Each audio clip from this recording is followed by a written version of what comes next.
Hello everyone, this is Hailey from Cartooners, and today I'm going to bring you our first Voltron Season 3 theory, and of course it is going to be the one that everyone has been talking about, the possibility that the Shiro we see in Season 3 is not Shiro at all, and is in fact a clone. This might seem a bit crazy at first, especially to those who haven't heard this theory before, because of course the Shiro that we saw looks just like the regular Shiro, acts just like him too, so how could this possibly be somebody else? Well, in fact, there is a ton of evidence for this conclusion that I'm about to make, so sit back and relax and enjoy the video. So before I get into the details of this theory, I of course want to give a first little impression about Season 3 as a whole. And of course for a lot of people this is a very mixed emotions season, mostly because there was a lot of things that happened that people were hoping wouldn't happen, but of course they did, to kind of replicate what happened in the original 80s series. This of course included, the changing of the lions, which a lot of people were not happy about, and I too was kind of like about this, but you know what happened, and hopefully with the return of our regular Shiro eventually, since I'm going to talk about the clone Shiro in this video, we will have a switch back to how things used to be. That was just one quick little thing about a little gripe that I had about the season, but I do want to talk about a lot more in the future, so I'm probably going to have a review pretty soon out for this whole season, and so look forward to that so you can see my opinions in a lot more detail, maybe some other people's as well. So now to begin. This is kind of hard because there's just so much evidence for this theory, but actually probably the best place to begin is at the beginning of Season 3, Episode 7, The Journey. Now this is definitely one of my favorite episodes of the season, mostly because it focused on, this Shiro that we just kind of met, if you kind of listen to what I have to say about this theory a little bit, but it focuses on Shiro pretty much throughout the whole thing, his struggles to meet the paladins again, join back up with them, and it's just so creative, and just everything Shiro has apparently been through, how his hair's long, how he's so different. I just thought it was really cool, and let's actually start with the theory now, because I could talk about this for a while, but here we go. So, as the episode begins, pay attention to the imagery. So some of the first things we see are pink bubbles, which is almost like he's in some kind of tube, which is kind of a recurring thing throughout the beginning of the episode. And you know what a tube, could be in? It could be to clone somebody, and kind of like how I can imagine like an avatar or something, how their clones or their avatars actually are made inside a tube. This is pretty much how it's usually shown in, cartoons or movies.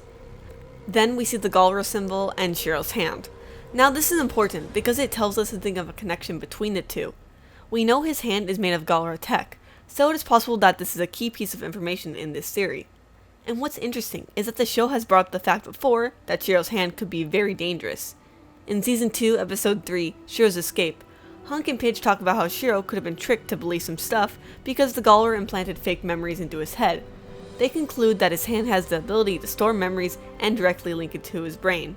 Now, of course, back then we thought not much of it, but now it's really coming into play, and this could possibly be foreshadowing as to what actually happened. Now, with this theory in mind, it gives a huge reason as to why the Galra gave Shiro the robotic arm. They took his arm to get the DNA for the clone and replaced it with a robotic one to absorb his memories, which could later be given to the clone. Also something to note, in Shiro's escape, the Galra injects something into Shiro's left arm. Not sure if that was anything significant besides the fact that the injector looks like the one from The Journey. Now going back to The Journey. We see this new Shiro for the first time. He has super long hair, which is an interesting look, but also not super realistic considering how much time has passed. Hair grows at a rate about half an inch a month, so with the length of Shiro's hair, that would mean that he couldn't have cut it in at least a year and a half.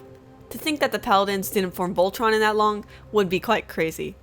And as this Shiro gets up, I should note that he has some difficulty walking at first, which makes sense considering this clone may have never used his legs before. Then he starts hallucinating, or at least we think he does. It's not really clear. But the most interesting thing in this segment to point out is that we see another Shiro. This Shiro looks like the one that we saw at the very beginning of Season 1.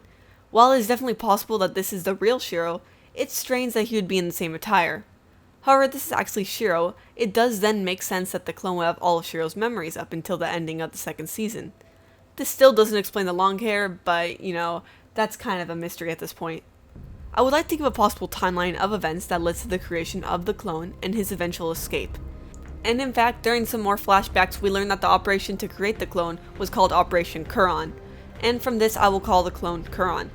So to begin, it started when Shiro was captured on Kerberos, then became a prisoner and eventually the champion of the arena. The Galra saw his potential and wanted to weaponize him, so they removed his arm and replaced it with Galra tech. They also saw the opportunity to clone him, and his arm gave him the DNA needed to create the clone.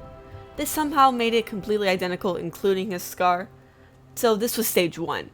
Then they used the memories gathered from the robotic arm and made them into a serum. The clone is encased in this liquid in the tube so you can remember all the events that have happened thus far. That's when stage 2 happens. A side effect of this could be the headaches Kuron gets, as he is getting a lot of information all at once and not over a lifetime like a human normally would. In addition, he is known to be subject Y0XT39, and not prisoner 117-9875, which Shiro was. They wouldn't need to change this unless it was a different person. And it is very much possible that Kuron is the 39th clone made. He was the first one to be successful. And finally, stage 3 is letting Kuron escape from the Galra ship to find the paladins. Of course, as many have noted, Shiro's escape was way too easy. Looking at how he got out of the ship, we can see that the robots either shoot at his feet or barely give it any effort. Even the aliens he meets on the planet he crash lands on say how it should not have been this simple to escape from a Galra cruiser. And looking at his method of escape, it is not very Shiro-like. He is uncertain and doesn't use methods we have seen Shiro use before in the past to escape from the Galra. Now all that right there should be enough to convince you that Kuron is not the paladin of the Black Lion that we have all come to know and love, but there is much, much more. How about the fact that the word for clone in Japanese is Kuron? That says a lot right there. Also, another fun fact is that the hallucination Shiro made by Hagar back in season 1 was nicknamed Kuro by fans because it means black while Shiro means white. What are the odds that long after people named this Shiro Kuro, we get a character most likely named Kuron? Pretty cool if you ask me. Now let's move on to Kuron's adventures in space. We see him travel for a week without food or water. From my knowledge, people can only go a few days without water, so it's very much possible that he was genetically modified to survive for much longer than a normal human. And when he is rescued, he later gets a new design, which includes new clothes and a new hairstyle. But the most important thing that happens to him after rejoining the other paladins is that he is no longer able to pilot the Black Lion. This makes little sense, as they were the ones that had the best connection to each other before that. Despite Keith being the current paladin of the Black Lion, he hasn't been with it for that long, so their bond couldn't possibly be as close as it was with Shiro and Black. So it makes sense that because this isn't Shiro, he can't pilot the Black Lion. However, the lion was able to sense him and get the paladins to rescue Kuron, so what gives?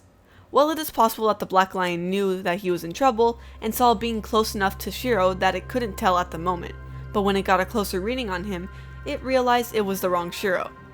What's interesting is that the lion found him after he started remembering past events. Because Kuron has all of Shiro's memories, he felt close to everyone even though he really wasn't, and the Black Lion couldn't tell the difference until it was closer. This does make things quite sad for Kuron, who does not know he is a clone yet and is probably not going to have a good future. And while Keith is called Black's true paladin, this is said by Kuron and not Shiro. Therefore, despite what is currently going on, Shiro is not replaceable. Another point to bring up is why Shiro could have possibly been inside a Galra cruiser in the first place. Why would the Black Lion teleport him there? It is much more likely that his lion teleported him to somewhere he could be safe. A good place he could have ended up with is where Matt is. After all, they are good friends and I'm sure Shiro could be of some help. After all, we do see them together in this screenshot, and my hope is that this is the real Shiro. So my final piece of evidence comes from the 80s series. This is the season that really proved that the creators love callbacks to the original series. Not only did we meet Seven, who was that series' Shiro, we also saw the paladins change lines to reflect how things once were in the original show. But this is referencing Voltron, and not Beast King Go Lion, the source material for Voltron. In the original Japanese show, as I have mentioned before, the original pilot of the Red Lion was Takashi Shirogane. He's the character Seven in the American show. He was killed off early into the show's run, and later succeeded by his twin brother Ryu. With this in mind, what we are getting in the reboot is not a twin brother, but a clone. In fact, a clone in some ways could be seen as an identical twin because they are kind of the same person with the same genetics. So with Shiro going missing, Kuron magically appears a bit later to take his place, which really reflects the source material. And something else I would love to point out is that the Voltron wiki says on Ryu's page, Ryu and his brother Takashi are identical in appearance with only the length of their hair being different. And that right there is the most obvious difference between the two, so I really want this to be the case. But the question remains, Since Operation Kuron is most definitely a tactic created by the Galra to infiltrate Team Voltron from the inside, what is Kuron going to do to them? It seems as of now he is not fully aware of who he really is or what he was created for, but my best guess is that after some flip switches inside of him, he'll try to lure Voltron into a trap and be captured by the Galra. There are some possibilities that I could also talk about, but I just wanted to touch upon this topic for now. However, my hope is that Kuron eventually betrays his creators and learns to become a true member of Team Voltron. It'd be weird seeing both Shiros together, but I have faith it could work. After all, as many have been saying, this is not our Shiro. We need the real Black Paladin back, since I would say he is the one true leader of Voltron. Thank you Jack Sodas and Braincoins for giving me some of the points in this theory video. If you enjoyed this video and want to see more Voltron content in the future, please make sure to subscribe and like this video. These videos take a lot of work to create, so any support is appreciated. If you want to go the extra mile, please consider becoming a patron. If you're a huge Voltron fan and want to see a particular theory covered, then this is the place to go. So thank you patrons, and thanks for watching.